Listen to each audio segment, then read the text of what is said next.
Now that you've found UBN Radio and discovered our quality talk shows, it's time to spread the word to friends, family, and the universe. 24 hours of music and talk. Radio without limits. That's why people keep coming back for more. That's ubnradio.com.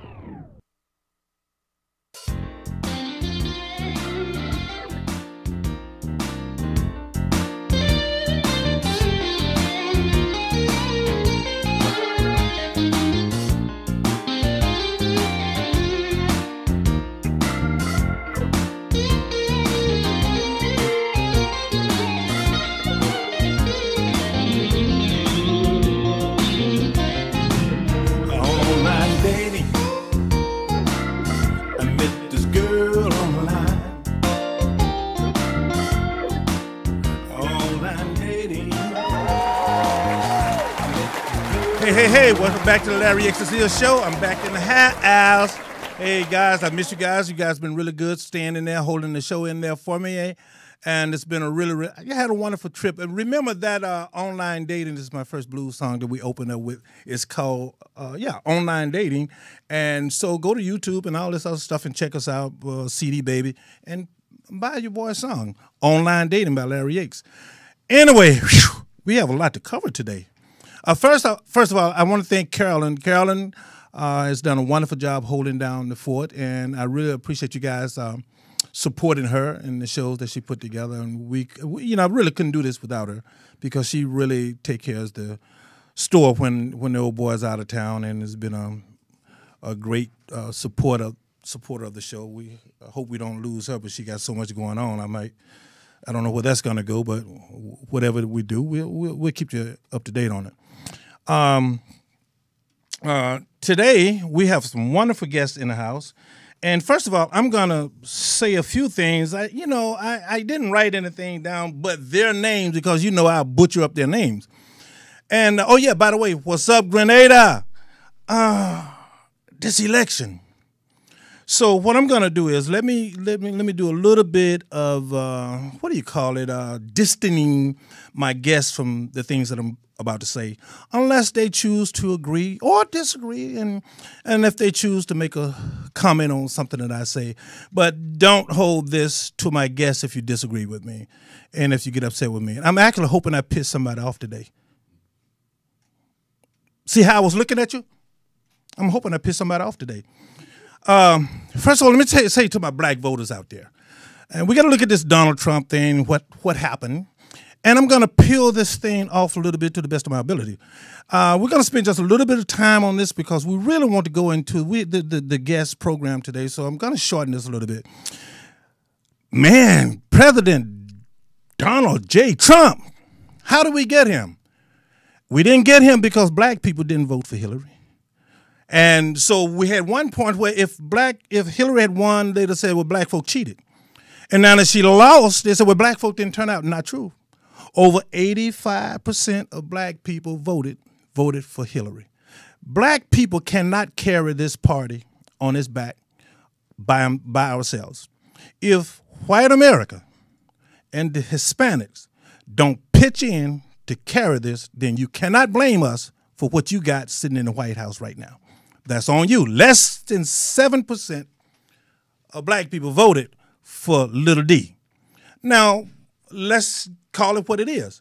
Now, what I'm going to do is, and black folks, and we don't say this to each other as often as we should. I'm very proud of the way black people turn out to vote. No, we didn't turn out the same as we did with Barack Obama, but guess what? Once again, we can't carry the party on our backs by ourselves, and we can't be the fault for Hillary not getting in.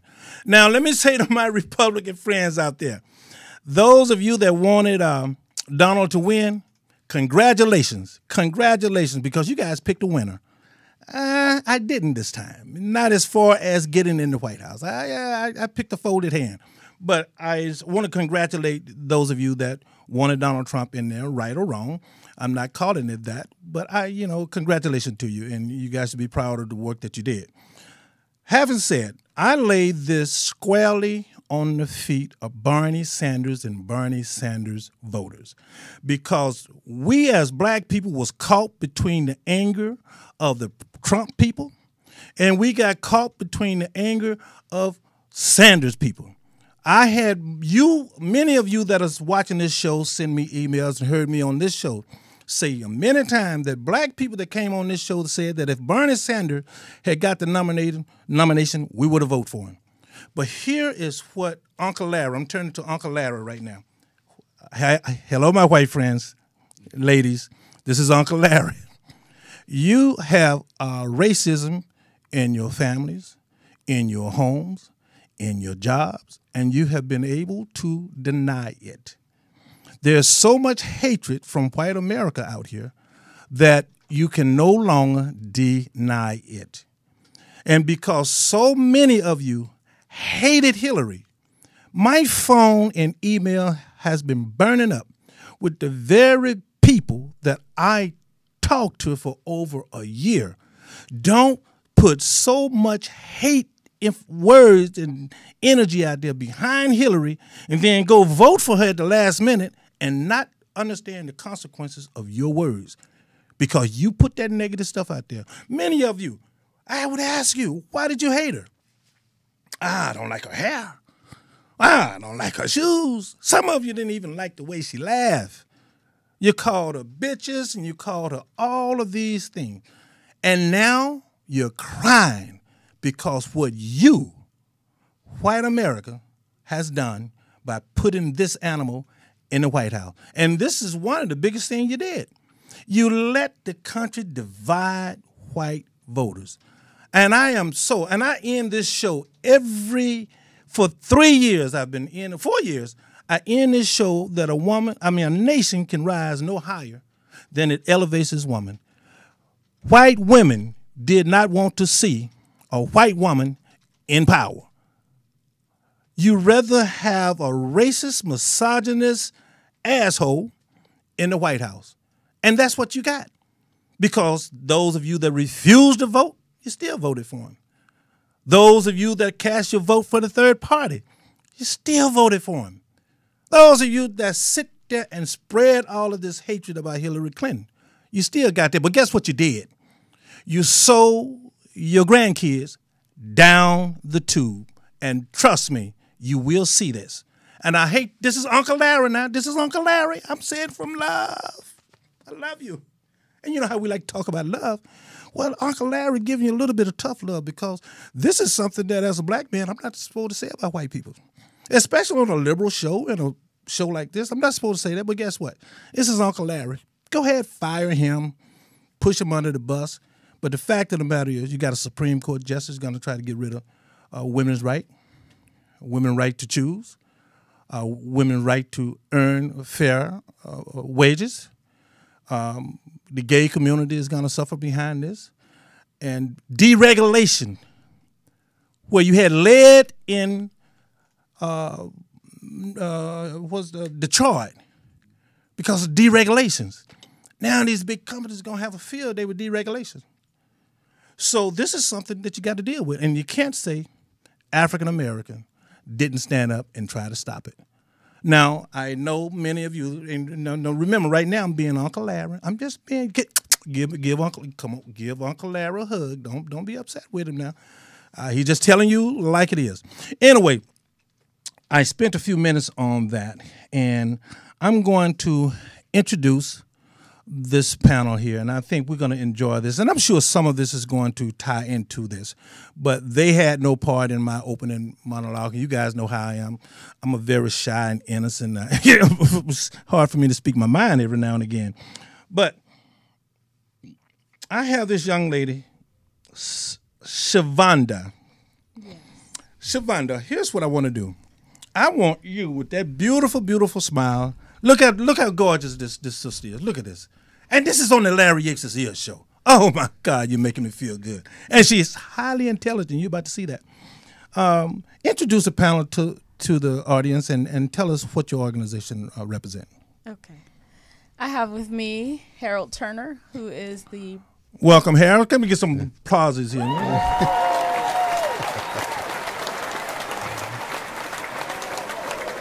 We also have Dr. Vincent Moore. Welcome, Doctor. And we're here regarding the Black Male Mental Health Awareness Campaign, and particularly the Black Men's Town Hall, which is coming up on November 16th, next Wednesday. How did this all come about? Well, this actually was put together by the Department of Mental Health in Los Angeles County.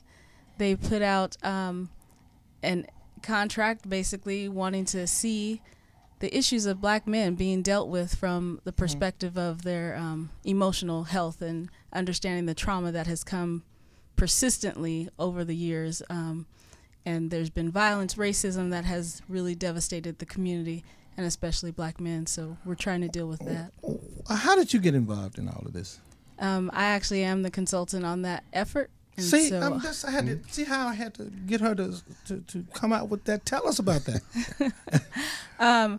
We're looking at basically pulling together African American men and doing a peer-to-peer type model to help us understand really what's going on in their own minds, and then looking at how can we put something together that actually meets their needs, as opposed to saying, here's what we've got and you need to use this the way that it already is. You want them to participate in solving the issue, coming up with a part of the solution. Absolutely. And so, Mr. Harrell, what about yourself? Tell us a little bit about you and how you got involved in this. Okay, I'm with the National Alliance on Mental Illness, and what sort of distinguishes us from a lot of organizations in the mental health field is that our focus is on the families, which is not surprising because it's the only requirement for membership in our organization is that you love someone with mental illness.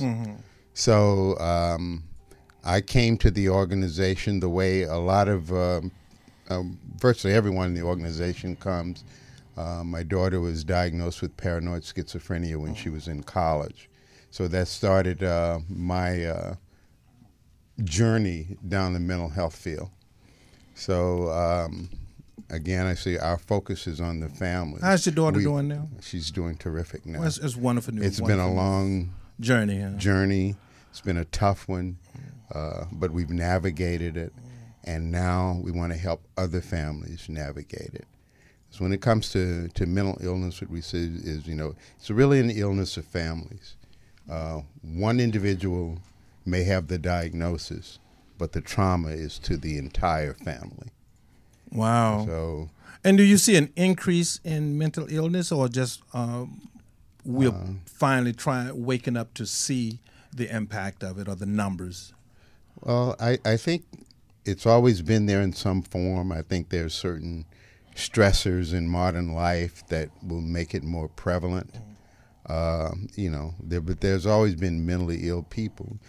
Back in the day, we just didn't take them to town. Yeah, we used to call them, touched. Back in the South, we used to say, well, he's touched. Yeah, and we had all those technical terms like that. We didn't have a vocabulary to discuss mental illness.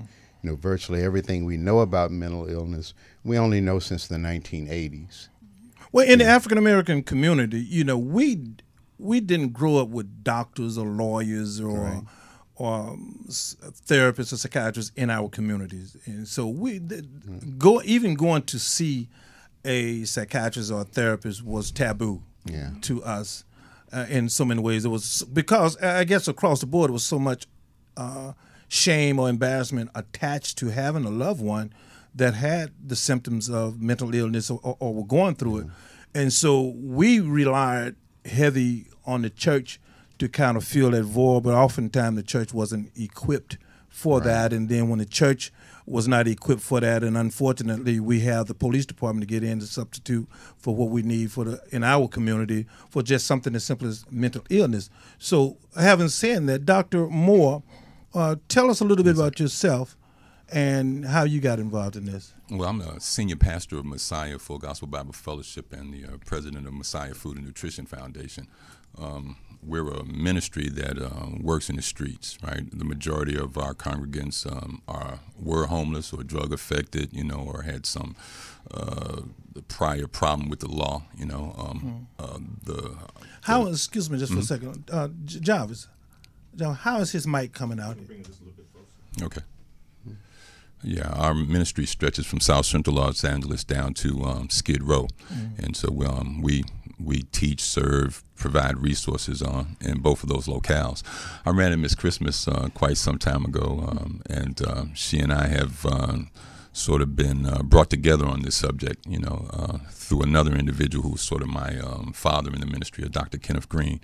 And so when she called me, I came running, because that's our I think that's our focus, where we are now, with the spiritual component, really deals with the restoration of individuals through their mind first, and so we try to fight oppression and create situations, right, and training for individuals to find their way back to themselves, so to speak. So we're there providing counseling, and we're just trying to make a difference in the hearts and the minds of individuals who feel like they don't have any hope. What is this conference or this get-togethers about? What are you guys trying to accomplish? Hope to accomplish with this?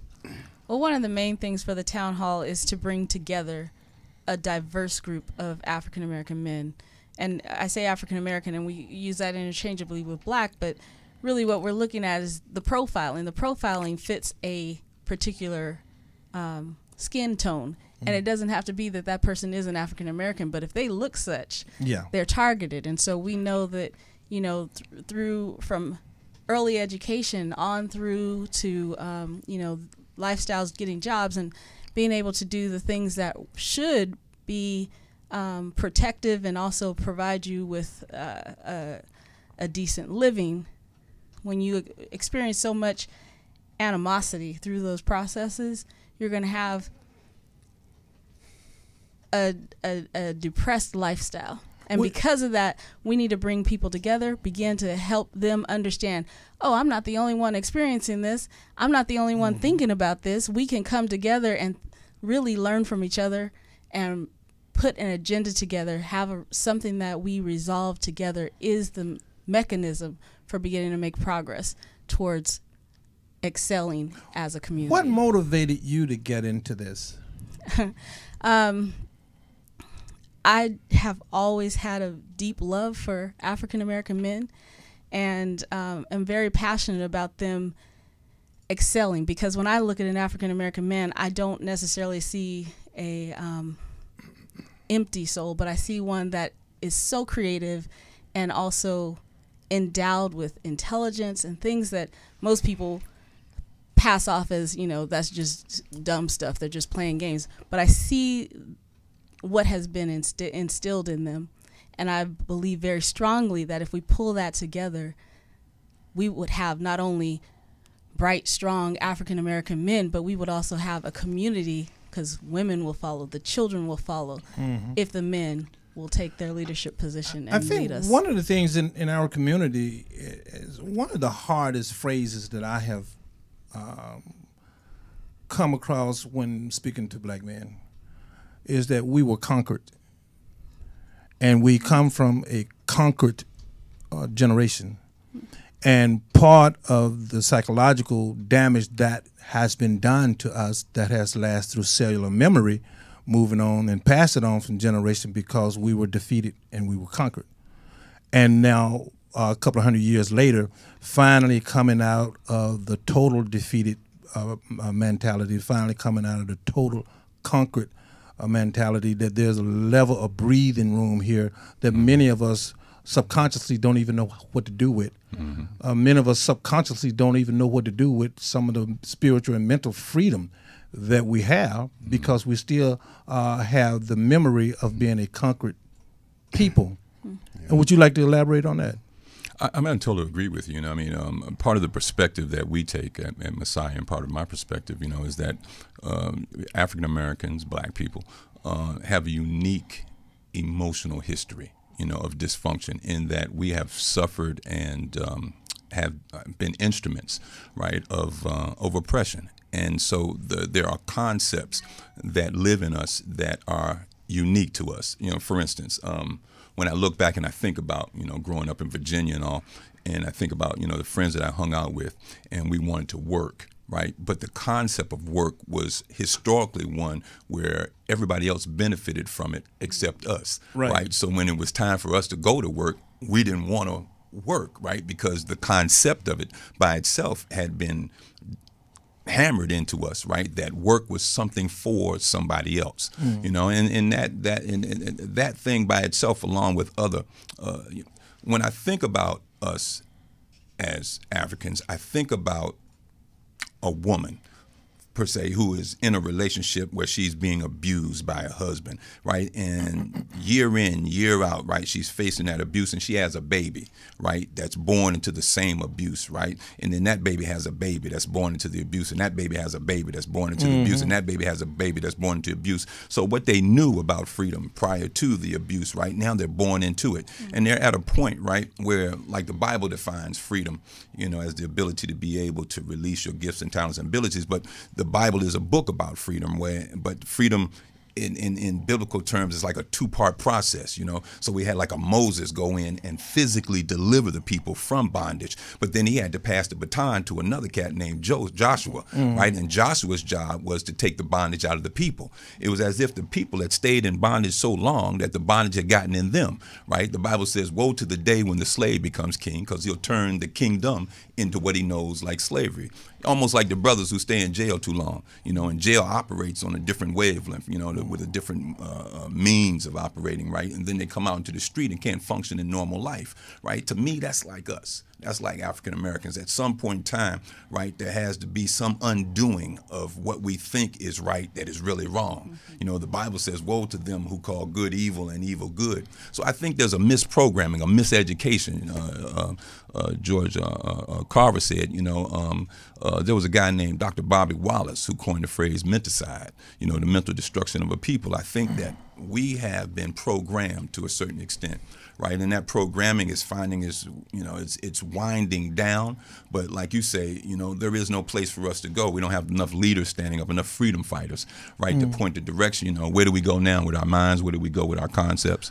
Well, and another thing that I'm finding is that for the long time we thought we was under the illusion, there's many poor people, that once we make a couple of dollars, then that would make us free men and women.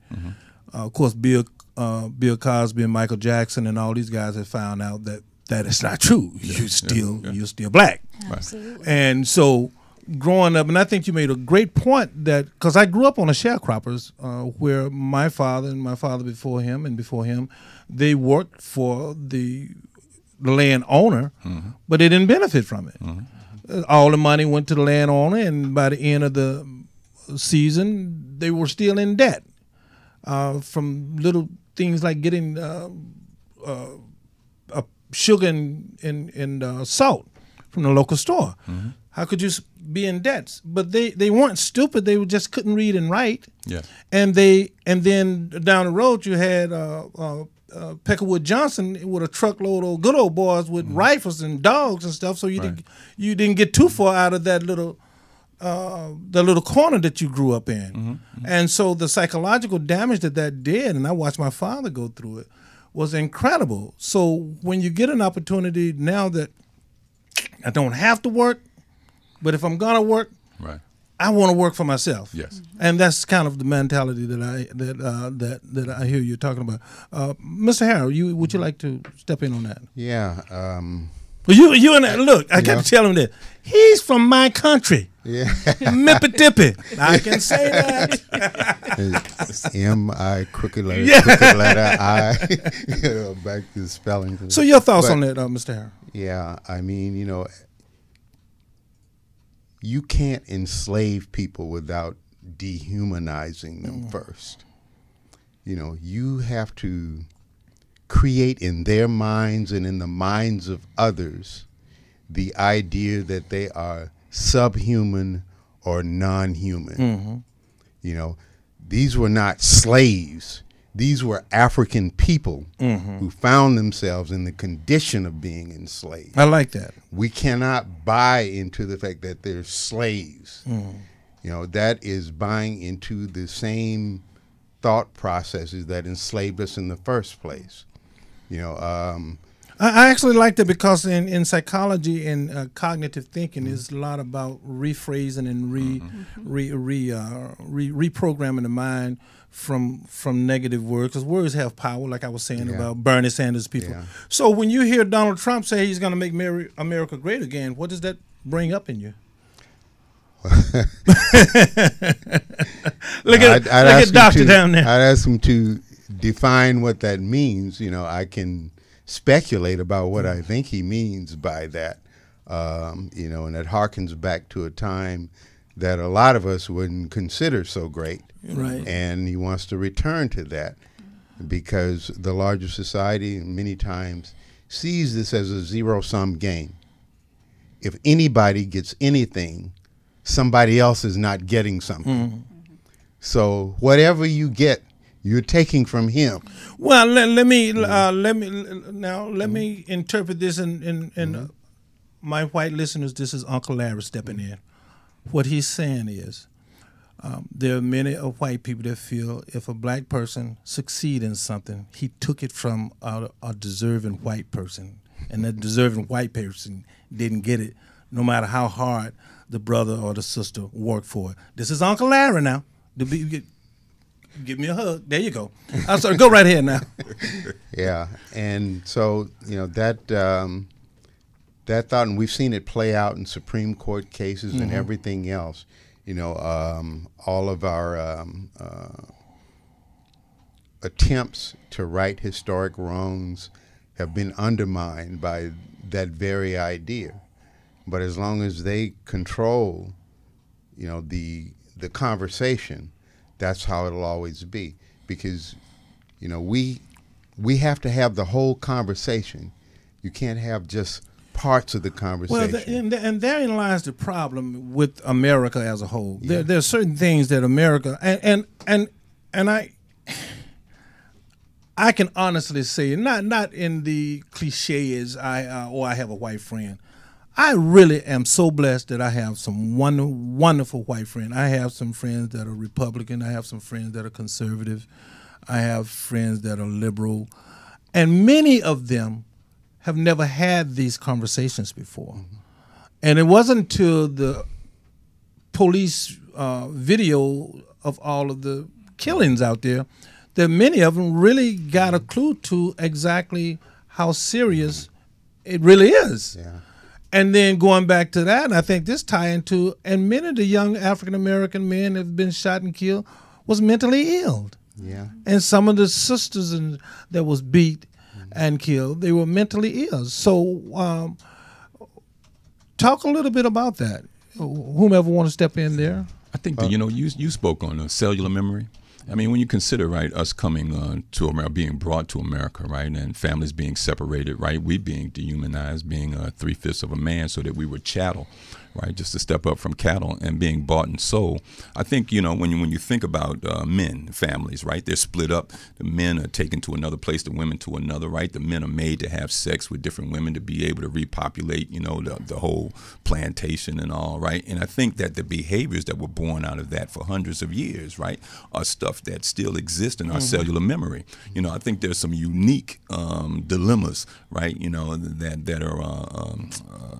that are common only to African American men, right? And I think that to dispel these things, right, and not address them or treat them, right, allows them to be able to run rampant, into a number of different negative symptoms, right, that always appear to make us look like we're out of control, and I think that at some point in time, right, we have got to come together and people have got to help us, right, to be able to identify what are the solutions, right, to the real causes of a lot of the behavior that's systemic, with the African American race, especially when you look at places like Chicago, where blacks are killing blacks. I mean, even here, where blacks are killing blacks. I mean, it makes no sense, you know, on a common sense level, right? But when you look deeper from a psychological perspective, right, you know, there's enough evidence there to show that we've been kind of like pre-programmed. You know, they had those little experiments, you know, where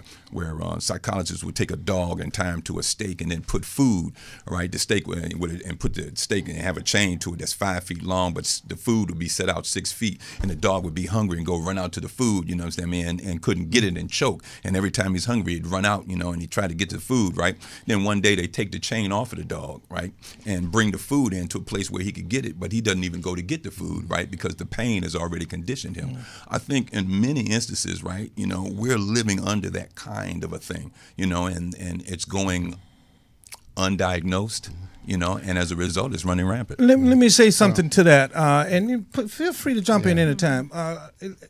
Here's the thing that I feel is being left out of the equation. Black on black crime is not new. But it was terrible. Because see what they did on the plantations after the turn of the century, and what they did was, when you listen to B.B. King and all these blues singers say they were at a club called Shotgun. That's because they was killing each other. Right. You went to a club called Tin Pan Annie. You went to a club called Bucket of Blood. That's because black people was killing each other. It was promoted because they weren't being convicted of those killings. The white man that owned the plantation come to court and say he can do jail time on the weekend, but we want him out of jail to work on the week. I personally know people that has done this. Now, so therefore, the punishment was not didn't fit the crime when it was black on black crime. Now, the Jewish mobs in the 20s. The Polish mobs in the 20s, the Italian mobs in the 20s and 30s and 40s, they did much more killing than these young black men are doing. They had machine guns that they were blowing up restaurants and stuff. Right. Chicago came out of Al Capone and the St. Valentine massacre and all that. Right. These gangsters was killing each other like it was going out of town, but it was over territory and money. And so when they shipped crack into our neighborhoods, that's when the violence peaked, because they're fighting over drug money. I don't condone it. I think it's horrible. But the mere fact of it is, the killings in Chicago, they're not just random killings out there. They're fighting over territory. These killings in Hollywood, these killings in South Central, not all of them, don't get me wrong, and innocent bystanders, but it is a drug epidemic and money on the streets that is driving a lot of the energy behind a lot of this killing. And the containment policies practiced by the police. They don't care what you do down there. They don't care what you can do, but they're going to back up. We saw that during the L.A. riots. You know, they would draw back, protect Beverly Hills, protect the real part of town. So if you want to burn and stuff down there, you know, have at it. You can do that with impunity.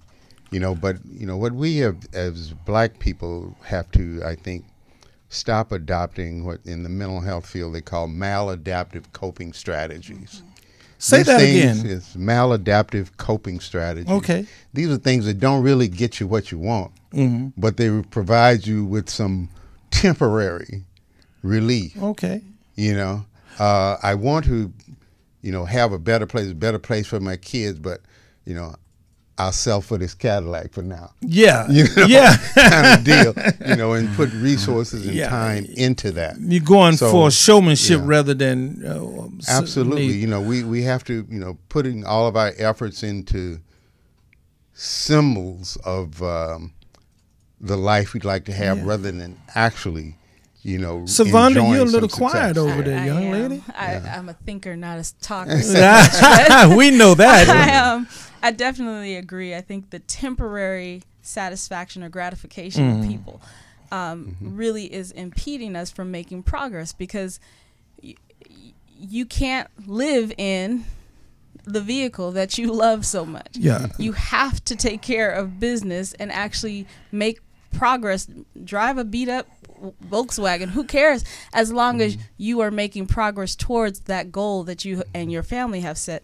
But when you go after things, when you spend inordinate amounts of money on things that are temporary, the long term is never going to happen. But is that not the American way now? And that is but part you of know the what? problem, because the fact of the matter is it is the American way. And because we see that American way and want to emulate that, it's easy to do, but at the same time, it doesn't have the long-term effect that it needs to have. And as a result, we end up right back where we started with nothing, because the car breaks down. You don't even have money to get it fixed. Well, I think, just to jump in and piggyback a little bit on what Brother Larry said. We come from the same country. Yeah. And, it was a little different in the way you approach things. No matter how much money you had, you ain't going on the other side of the street. That's right. If you wanted a better neighborhood, if you weren't satisfied with what was there, you had to build it. And the people in the community who had access to resources and were community leaders helped to develop that, within their own communities. Because moving out wasn't an option. Now, what does it do a man psychologically when you wake up every morning and the only person you see, getting in a car is the local drug dealer? You don't see the guy getting up and going to work every day and coming home, taking care of his family, seeing that his children are educated, because they've moved out somewhere else now, chasing white folks. To me, that's an indication and a sign of the oppression that we're under. Right. I mean, when I think of oppression, right, I think of a situation where a person is put in an environment and told what to do, when to do it, what time to do it, how to do it, the whole 9 yards, and they're never given that responsibility to do it themselves. I mean, I think the attractiveness of bondage or slavery, right, is the ability to be irresponsible, and the challenge of being able to be free is grasping responsibility by the horns. But then, the way that oppression works, it makes you see something, but it never allows you to be able to see the steps to be able to get there. Right, so you're always longing and lusting for something, right? And over time, you just figure out any way I can get it, I'll get it, even if I can just get the token that says that, so if I got the Cadillac, the Beamer, or whatever, then you'll look at me and you'll think I have all the other things that go along with it, right? When in fact I don't, but my oppression is pushing me to be able to do these things because I'm looking for some sense of worth, some sense of meaning, some sense of purpose as an individual. I believe the brothers go into gangs and do crazy behavior, right? Because they're looking for a sense of purpose, right, that they can't find in themselves because no one has taught them how to break free of their oppression. Well, let me ask you this. Now, going back to the mental illness, what is the name of the program, first of all? Do you have a website? We are on Facebook. Okay. Actually, there's a Black Men's Town Hall Facebook page. Black Men's Town Hall Facebook page. Facebook.blackmalecampaign.com. And when we're looking at the like you're saying, the kind of still oppression kind of mentality there. I mean, I see it breaking loose a little bit. I mean, we most definitely we're growing, and I think one of the ways is to give credit to the growth that we're going through in this country. I believe, but at the same time, right, they have mechanisms at place, right, that keep the oppression alive, like the criminal justice system. Yes, right. I mean, it's all, to me, it's rigged. Sure, it's rigged. It's rigged. It's rigged. No question about that. And I think that there is at some point in time there has to be institutions in place, right, that directly deal with what it is that we go through that is unique to everybody else. I mean, and unique to us and not everybody else. But I think there has to be a breakdown of the systems. I think I believe welfare, right, is a part of that thing that keeps us from being able to be progressive, because it gives hands out, but it doesn't give a hand up. Well, that was one of the reasons that we got, and that was one of the biggest reasons we started to break the families apart. It was systematic. It was a plan. Yes. And then, to give the African American male less work and give the female, the more babies she have, the more money she got, but she couldn't have him to come around. And then when he's not around, he's talked about like a dog because he's not around. Then she got all the power, and she's a young girl oftentimes that got more than one man in the house because she's one man coming through because she's a young girl that didn't have the education or the training to run a household, and then the young boys out of that ends up being angry young men and no consistency of males in the home. But let me ask you this. If I could just wanted to say one thing, though. Yes, please. I believe in having whole conversations. Yes, sir. You know, and to hold that welfare mother responsible and not hold Donald Trump responsible, not paying taxes and all the corporations that hide money offshore so they don't do their duty. That has to be brought up. And we should always, as African people, insist on having the whole conversation. Yes. You know, not that part of this where our critics. No, you know, and I really appreciate you bringing it up. I think that's very powerful.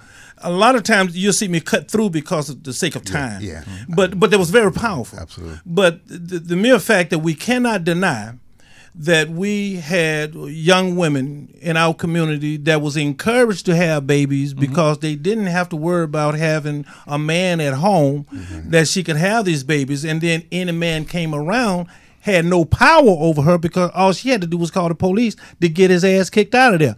You know, I suffered that in my own home with my own kid, where the woman could call the police and have you put out of there anytime she had a disagreement with her. So we can't underplay what had the damage that was done with us psychologically by emasculating men with welfare and putting young women over power over our kids over ourselves, and is rigged, and have the backup call is the police department. So how can a brother not go crazy out here? But let me ask you a question. But thank you for bringing it. We should hold the corporations, the government, and all of them responsible. No question about that. And that's why I say these was young girls. These was young kids. These was not developed mentally seasoned women, and I appreciate you bringing it up. So, but let me ask you a question: where has the church failed us? Well, I think that the church itself, right, has gone through a deep period of a lack of information.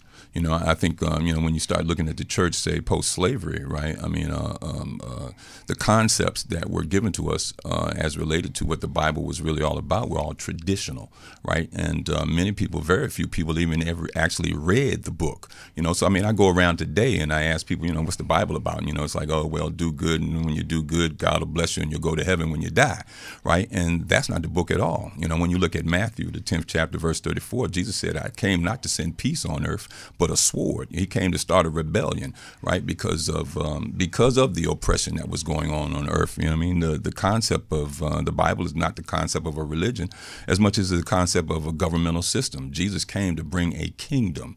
He came to bring a kingdom. Let me ask you this for the sake of time. Do you feel that, because in my lifetime, I have seen a shift in the church now representing more of money, prosperities, financial prosperity in the church, and I'm just saying from the outside looking in. So they missed the point. Yeah. I mean, so, but then right now, that is one place that whenever we just call them nervous breakdown. I don't know the legal term for it, but whenever someone had a nervous breakdown, somebody took him to church. Yeah. Everybody would touch him, pray on him, and the whole bit. The mental illness had a place to go, which was the church. I mean, when you think historically, right, with the black communities, the church was the centerpiece of the community, right? So if you didn't have a job, you went to the church. If you didn't have any food, you went to the church. If your family was sick, you went to the church, right? If your husband was tripping, you went to the church. If your wife was tripping, you went to the church, right? If you were outside and you were playing dice, in the street, and the pastor walked by, everybody stood up. Right? But the concept of the church, right, got muted and it got changed, and I think that there was a shift, and the emphasis left the scriptures totally and completely and went to something that I think was the style at the time, right? And that was the accumulation of wealth, right? But the basic premise of the Bible is about the transformation of an individual, out of oppression to a state of freedom. Mr. Harrell, you wanted to say something there. No, I was going to comment on, the church has a prominent role to play in the African American community. And, we're a diverse community. Some of us are Christians, some of us are not. Not the same type of appeal applies to everybody, but, to recognize what it means, to be African and to be human, and to build and take responsibility for our communities, is something that we can work on without, getting into the scriptures. You want to say something, young lady? I think it's really important to address the fact that for the most part, people did run to the churches for healing, prayer, and that did not resolve the issue of their mental stability. And because of that, we now have people who have, don't want to trust the church for that purpose. And honestly, I'm not sure that the church's purpose is that.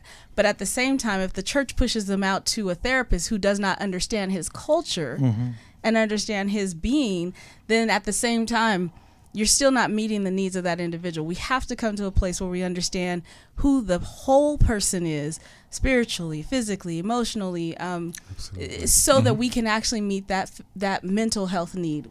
And when we say mental health needs, I'm a public health professional. So for me, distress is a problem mentally. However, it also has great impact on the body. So when we start looking at why there are so many strokes amongst African American men, why is there high blood pressure amongst all of these same things that are happening and controlled in the mind affects the body as well. And so all of that adds up to, we as a general community are less healthy. Our health status is poorer than the rest of the average Americans. I just want to say, I just appreciate you guys coming on. This is very powerful, and this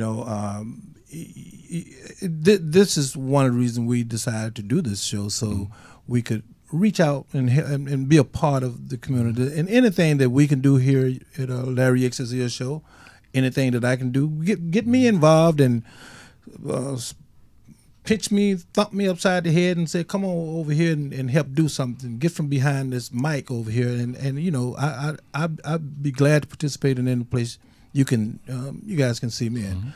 But I just think that what you're doing is such a powerful thing, because mental illness in the African American community, I can tell you all the times that we've done this show, this is the first time we've done mental illness that is focused on that. For the sake of time, time is going to be running out soon. But I want you guys to come back after the first of the year, after the town hall meeting, tell me what happened, and maybe I'll drop in and sit in the audience and duck behind a. Absolutely. I got 5. And but you was about to say something else. No, I was going to reiterate that we'll be there on November 16th, and you're certainly welcome. And invite your audience to come out, Darby Park in Inglewood. Doctor, how did you get into the ministry? How did I get into the ministry? Well, I came to California and running from the police on the East Coast, and found myself homeless and in despair, and ended up in jail, and got out of jail and had nowhere to go, nothing to do, and was looking for ways to, how can I say, reaffirm what I was running from, right? Because, I ran out here really running from the responsibility of dealing with black people. My parents were both civil rights leaders and educators, and so, it was almost like an epiphany. It was something that came over me and said that I was a part of the problem, and now I need to be a part of the solution. So I started taking a look at what I could do and what pathway I could use, through my gifts, my talents, and my abilities to be able to go out and to try to throw a pebble in the pond and create some different ripples. Wow, I love that. I kind of have the same kind of background. When I came out here, I was running from me, and I found my biggest boogeyman was me. Yeah, and but it took me a long time to figure that out, that the boogeyman wasn't external, it was internally. And battling my inner dialogue has been my greatest battle of all time, because the positive reinforcement voice in my head was always ruled by the negative critic in my head, and then I ended up listening to that. And I think at one point, most of us have gotten to that fine line, am I losing my mind? Yeah. I think most of us have asked ourselves that question. What's going on? Am I thinking right? What's wrong with me? I don't think you can change until you get to that point. Yeah, I like that. I like that. Because I can remember the year that I hit that point, and I was sitting there talking to neighbors, and they were talking to me, and I feel like I was underwater in a bubble. I couldn't hear nothing anybody was saying to me, and I had to sit back and say, "Well, Larry, what's going on here? What's wrong with you?" But I found out I was just with the wrong crowd. My saving grace was that I was fortunate enough to be able to, teachers were fortunate enough to find me. I was fortunate enough to have some teachers that actually found me and sort of steered me in some paths, and led me to some things. I mean, Dr. Francis Cress Welsing, Bobby Wallace, these kind of cats, Oh, wow, yeah. Yeah. So, I was blessed, man. I was blessed to have.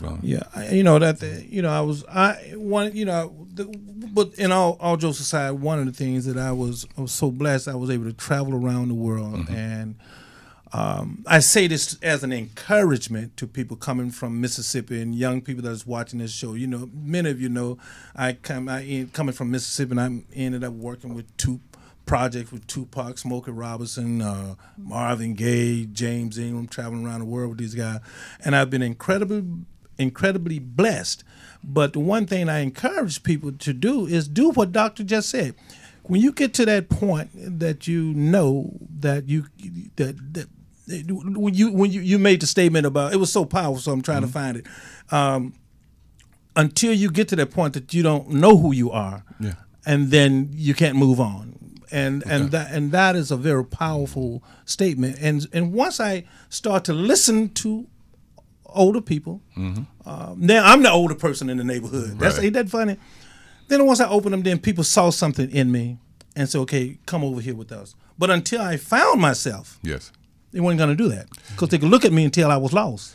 One of my teachers told me, he said, all that I know comes from all that I've learned, right? But not all that I know is all there is to know. Right. And not all that I know is correct.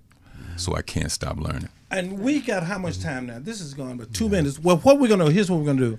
We generally go around the table, and I guess, and let everybody give a word of wisdom. And we generally start with the lady. Give the audience a words of wisdom before we sign off. I was taught by one of my teachers, when the student is ready, the teacher will appear. And I think that we have a lot of students. I'm talking with a lot of black men, young black men. They're ready, and it's time for our teachers. Yeah, but hold on just a minute, Jarvis. Are we looking at the same clock? I'm looking at. Yeah, we're good. I'm sorry about that, audience. My clock and stuff is with the time back, and that's what I see. Once again, I'm only talking about my blessings because I get to see the country and I get to see the world, and everybody don't get to do that. And just driving from across the country, you see the growth in black people. During the 80s when crack cocaine hit, and I saw so many people lose everything in them that had a sign of a spirit of a human being. Not everything, but just reduced to animals behind crack. And I saw communities just being destroyed all over this country because dealing with radio stations, especially black radio stations, I had to go to the black communities. In order to promote hip-hop music, I had to go to the black communities. And I go out there now when seeing some of these communities, and I've seen how they'll come back. And that doesn't mean we don't have a lot of work to do, but I see the growth in coming back. So, Harold, would you give us a word of wisdom? Just again, I think it all goes back to, again, who we are. Like you say, finding out yourself. As black men, who are we? A black man who wants to look at himself in the face, take care of his family, builds for the future. It's something that we have to do. It's a part of mental wellness. We need to be psychologically stable. We need health, nutrition. We need a supportive network of family and friends. And we need something meaningful to do with our lives. Thank you for that. And Dr. Moore, give us some words of wisdom to sign the show off with. Yeah. I think the thing that was most instrumental in my life, right, was when somebody asked me, if you asked yourself to go out on a date, would you go? And I had to think about it for a minute, right? Because I really didn't love me, and I think that's so key and so crucial. When I begin to love me and love what looks like me, then things will start to change. Okay, I'm trying to keep really close track of time and stuff now. Jarvis, what am I looking at? You got 30 seconds. To my audience, I was a little Uncle Larry today, but I was speaking from the heart, and I was speaking from what I know to be true. And people can argue about what is truth and what is not truth. Just add and supply a little math to that, and you'll come up with the truth. But until each and every one of us find ourselves and who we are within ourselves, we can never be the best that we can be as long as we continue to look forward to outside forces. Let me say this before we go. Just like I would ask you to pray, those that meditate, and those that just believe in positive thinking, pray for our president. Do the same thing for this president that you would do for Barack Obama. At least give him a prayer. And if you don't do nothing else, pray for this one here, man. I'm trying to tell you. But remember, this is Larry Yates. Remember, a nation can rise no higher than it elevates its woman. That's right. I'm praying the light.